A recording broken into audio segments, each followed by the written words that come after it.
What is going on, students? It's Devlin Cassidy, aka The Scholar, and I'm back with another deck profile today. Do not worry, the gameplay is coming soon. I finally figured out how to get my specs right on my older Mac that I have all my OBS and all my overlays and stuff loaded on. I'm getting a new one soon, don't worry. But it's not the point of the day. Today we're talking about Chaos Breaker, baby. We're talking about a fan favorite, and I'm so excited to talk about this deck. This is one of my favorite decks of all time, as you guys know. And since the last Breaker profile I did really, really well, and that's one that people still visit, I think it's time for an update because we're getting ready for another BCS season here starting in October. So I wanted to go ahead and talk about a deck that you may want to consider taking, because if you don't want to play these really degen loot decks, this card is a little bit of an anti-meta pick for y'all, so I definitely say that you should look at it. But without further ado, let's just get right into it, man, and waste no time talking about the Joker himself.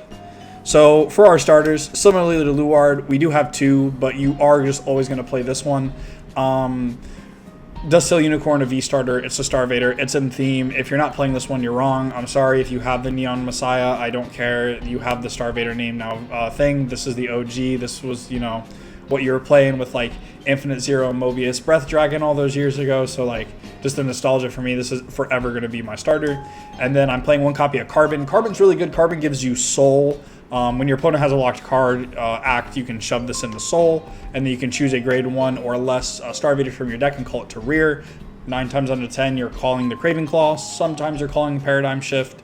Depends on what you need, but like the fact that this just gives you a free Soul in Chaos Breaker is pretty nice, and it gives you some tutoring ability to go search for any specific card or scenario you might need. So Carbon's clutch. Carbon's really good, so we love playing these two boys. On to the big bad himself.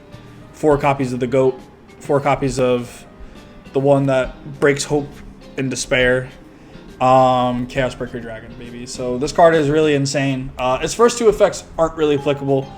Just because, one, you're not playing V, so this isn't going to get 10k. Like, let's be real. If you do decide to use the second skill going first because you had ride into this and you want to deny your opponent the History Collection Stride because you're giving them a force marker and then locking them a card so they've gained a gift this fight,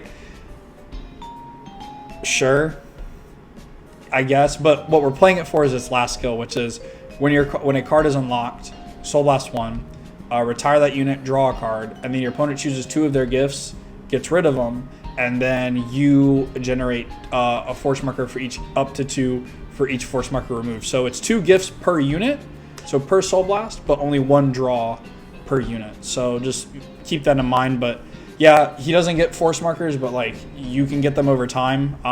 However, I feel like in Premium now we're less dependent on gifts. If I'm going to be totally honest, there's only a few decks now trying to cyclically like give gifts get gifts every turn. So that's why I think that Chaos Breaker is just still in a really interesting position, but I think that still the next card is what puts so much merit on it of this deck being good into the loot deck. So we will go ahead and get done talking about the GOAT, and we will go talk about the baby GOAT. 3 Freeze Ray Dragon. This card is insane. It's like similarly to my last profile, this card does so much, and it makes it so awkward for your opponent to attack into you on their first stride turn, just because it's like, oh, cool, I'm gonna like swing a rear guard into him, and he's just gonna lock my other rear guard, and yeah, that's like really awkward. So you make their attack patterns really weird to where they're like not effective, because they'll just like walk into this and it's like almost like, you know, lock their most important like zones, which are like their front 2 rear guard circles. So just knowing that is very impactful, as well as it can scale once you get to 4 damage. Every time your card is locked by your skill, it gets 3k. So it goes to like regular force numbers. But so I mean, that's just something to consider.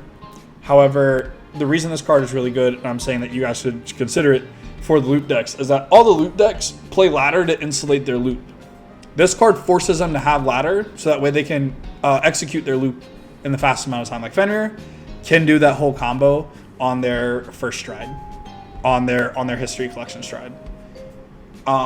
Additionally, too, Fenrir can do the whole combo on Ampharos. You're gonna stick on this on Ampharos and just go into another stride that's gonna force more value out of them. So knowing that this card just can make it really interesting for the loop decks to be like, hey, get on ladder or you're not going to kill me. And then I get the game into a point where I can start taking control of the tempo is really nice. So just having that be like necessary and known is really important. So that's why I think Freeze Ray is still just so important in this deck for your first ride. And then the last unit I'm playing in the grade 3 lineup is 2 Close. This is your like peak stride fodder. This card says when it's discarded, if you have a Chaos Heart card, so you have to be unfortunately on Chaos Breaker Dragon. It does not work when you're on Freeze Ray, but you get a Soul Blaster card, and then your opponent chooses a card from their hand, and they call it as locked. So you're effectively discarding a card out of your opponent's hand, which is really cool because then like you deluge them on top of this, and then they've just discarded 3 cards to start their turn or to start our turn. So it's really, really solid.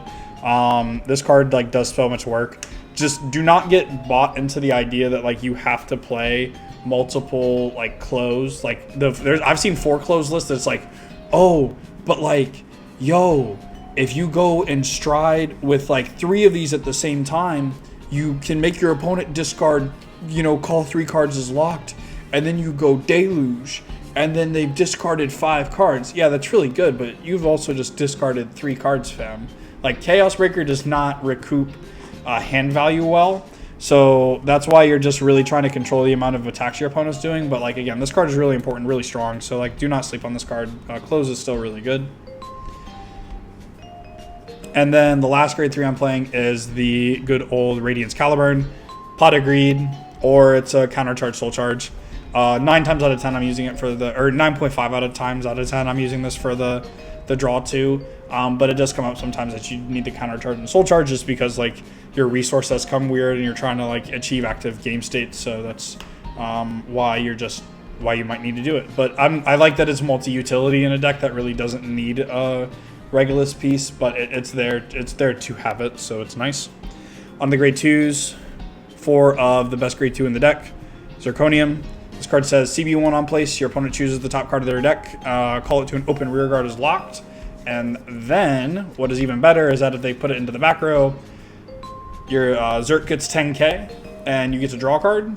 And then, on top of it, if your opponent's Vanguard is a grade 3 or greater, and they have a locked card, you get to choose, you know, or you don't get to choose, but, you know, your Vanguard gets base 2 crit. So you essentially get to give your Vanguard a force 2, which is really nice because, like, you know, we're a Stargate clan, so we can play Eldo Breath. So saying that, you know, at minimum I flip the Eldo and I'm dealing 4 damage is hot. So peak design, Bushi, peak design. Next, grade 2, we're playing 4 copies of Photon. This is like the freest card they've ever given Link Joker. I'm still surprised sometimes that they've printed this card just because this card says, oh, I've locked a card already this turn. Lock. For no cost, which like every other card in the deck, you have to actively give up some resource to lock, whether it's Soul or whether it's Counterblast. So the fact that this is still just a free on place makes this card insanely good.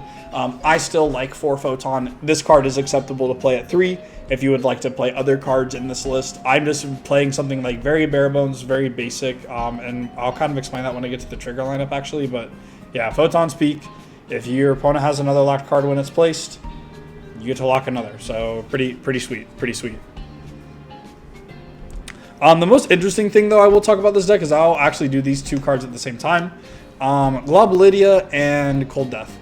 These cards you will see in tandem ran in a lot of Chaos Breaker lists, and they even flow in their ratios given on the format. I still respect the hell out of Grand Blue. I think 1, it's the most accessible deck. 2, it's one of the best decks that is the most accessible. So you will see that. Like, if you want consistency, like, yeah, you should probably be taking Crest Knight Rose if you don't want to play a loop deck. Like, that's where I'm at. So I still respect this a lot. Plus, Globalidia does something that Cold Death does not. So I'll explain Cold Death first because Cold Death is the one you see more often. Cold Death is on place Counterblast 1. If your opponent has a locked card, your opponent chooses the top card of their deck and they call it as locked. And it doesn't get any effect whether it's placed, but it's just a guaranteed locked. And this actually can call over units. The big thing about Zirconium is that it has to call to an open. That's where these 2 cards are different. So keep that in mind as well as you're playing this deck. Like that's something to really like high key look out for. But the reason I like Global Lydia so much is that Global Lydia only checks if you have a grade 3 Vanguard with Starvader in its card name, grade 3 or greater. And oh, lo and behold, any grade 3 that we would be on has Starvader in its card name. So really good to have. Really important that that is the case for this card, because you know your strides will just copy your card names, plus most of your strides are Death Starvader anyway, so like there's no way that, you know, it could be mad. So that's just the big thing there for me. Moving on into the grade 1s. 4 copies of Craving Claw. This is your target off of Carbon. As well as this card is just so insane. When the attack that, its attack or the attack it boosted hits a Vanguard, you look at the top 5 cards of your deck, you reveal up to 1 card with Starvader's card name, and you add it to your hand. So like, this card will give you value over time. This is one of your advantage engines. So like, either this is forcing cards of the opponent's hand to deny you to get more active resources, or you're getting a lot of advantage just because there are so many cards in this deck that have Starvader in their card name, just because you are playing Chaos Breaker Dragon deck.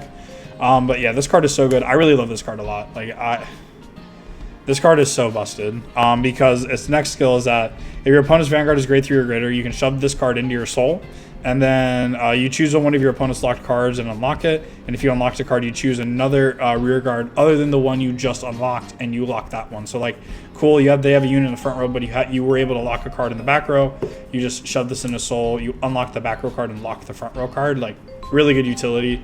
Plus it gives you souls. So like, that's the biggest thing here. But I just love going second and just doing this and then going 16, and then them seeing like how they're going to guard it, because a 15k is a trigger to fast, and if you sack the trigger, then yeah, you're getting the card you added plus the two searches. So just really good. A really good long-term advantage. I really do like Craving Claw. Plus, really like its art. I love Link Joker's art so much. If Great Nature's wasn't so vibrant and colorful and like a lot of fun, like it's just a lot of fun looking the Great Nature artworks, I would say like for your edgy aesthetic, a lot of people say it's Shadows just because of like the whole like nights and darkness and edges thing, but like, bro, Link Joker has that drip. Trust. Next card though is Lady Battler, the White Dwarf. I still play this card just because like, one, it's your best booster in the deck. For the 3 attack deck, having a 13k like automatic is really nice to have, just because if your opponent has a face down card in their bind zone or on their circle, it gets 5k. So lock a card, boom, done deal. You know what I mean? So this is just still really nice to have, and I just like the fact that we can play it. So I'm just, yeah. And of course, regular V Searcher, check that 5 for grade 3, helps you find your Chaos Breakers, Freeze Rays, anything of that nature. So just really good card. Not much to say about that. For your PGs, I'm playing 3 of the Starvader PG and 1 of the Elementaria Sanctitude. In my last profile, I was playing the promo that like has barely any listings, the Mineral Lady of White Dwarf. You don't need that card, like TBH. Like some formats it's good, other formats it's not.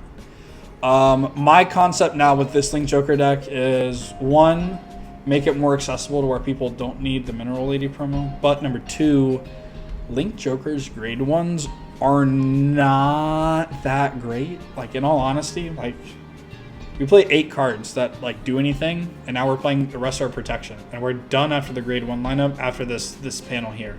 So why, you know, take away the aggression that we're lacking with not having multi-attack and just max out the crits? That was kind of like my philosophy there. So that's why I really like playing it like this. So I play 3 copies of the Starvader PG. You could play Cosmo Wreath if you want to. I just think finding PGs off the top of the deck with Craving Claw is broken. So give or take like how you want to, like, you know, do your whole resource management, you're welcome to play something different if you want. I just really like this card because this just refunds itself. Because for those that don't know, when you place this on Guardian Circle from your hand, if your opponent has, I believe it's 3? Yeah, if your opponent has 3 or more locked cards, you draw a card. So 9 times out of 10, like a post-deluge turn, yeah, like this is alive. So this is really nice to have. And then Sanctitude is Sanctitude. So you already know. I'm playing 4 copies of, for the triggers, 4 stride crits, 3 of the push to soul from 2019. Don't mind the non-hot stamp. 2 Blink Messiah, just because like defensive draw is really good. 2 Paradigm Shift. 3 Heal Guardian. 1 Starvader Heal, and then 1 Eldo Breath. Yeah, all I just want to do is just flip funny yellow cards. That's all I want to do with this deck.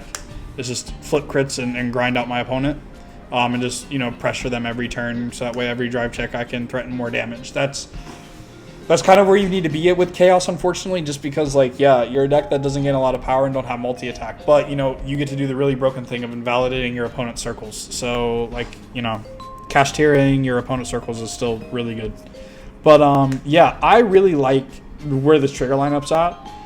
If I had to change something, I would potentially like either cut one of these for one of these or make my trigger checks a little bit better by replacing one of these with another one of the Blink Messiah. But like, it's a 15k shield. These can lock cards in the back row, and these help the deck out sometimes. Like when you play against Mega Colony or the Mirror, you're trying to deck each other out. Like that's all honesty, and these just help you not deck out. So just keep that in mind. So that's another angle you have to take it. But yeah, that's the main deck. We'll go on to the G zone here. Like there's nothing really super special, like because you just need souls, so that's why you need to play these 2. But like, yeah, there's nothing super special. Like it hasn't changed too much from the last list I posted, but I still just wanted to provide the update. Also, look at these beautiful sleeves. I love these sleeves so much. These are on all my Quick Shields and Guardian tickets because as you can tell, huge anime fan. I love Bleach and I love Jujutsu Kaisen, so we'll get into that later when I do my next update video. We'll do, for starters here, of course, one good old Harmonix Messiah. You need to play these. See, look at that. It's a common. It's reprinted. They're like 30 bucks. Go buy it. Go buy it. Go buy it.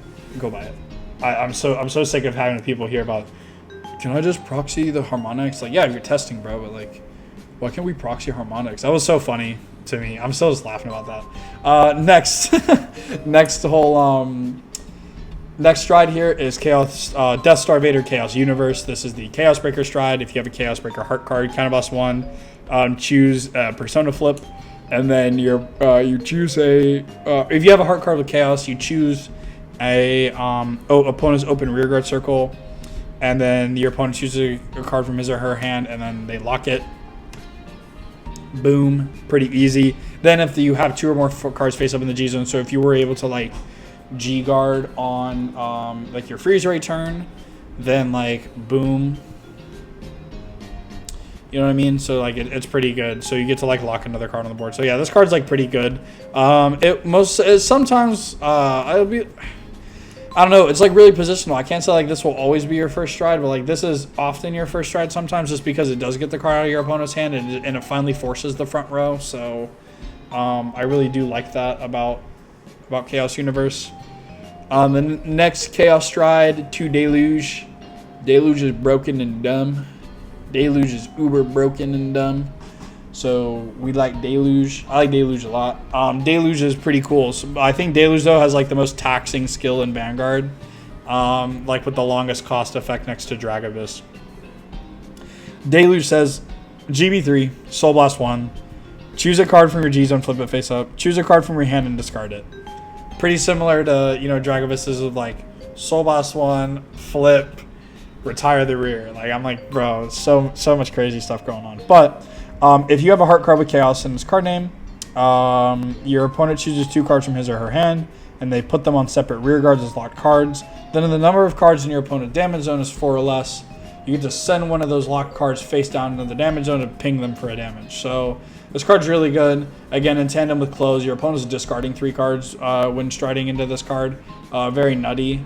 Plus, like, you can just make it really awkward for your opponent. Because it is an act skill, you can do some manipulation to where, like, they're forced sometimes with some cards to call them in inopportune spots because, like, you've locked the rest of their units. So just know that the sequencing is, like, there. That you, like, may have to do some, like, different interesting sequencing, but like, yeah, this card is just still really good. Free damage, just applies so much more pressure every turn. So yeah, I like Deluge a lot.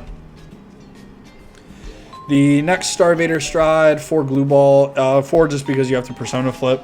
GB3, all your opponents front row rear guards with Starvader get 3k for each of your opponent's locked cards, and then Soul Blast 1, flip a card with the same card name, and then if you have a heart card with Starvader's card name, your opponent chooses one of his or her rear guard for each face-up card in your G zone and lock them.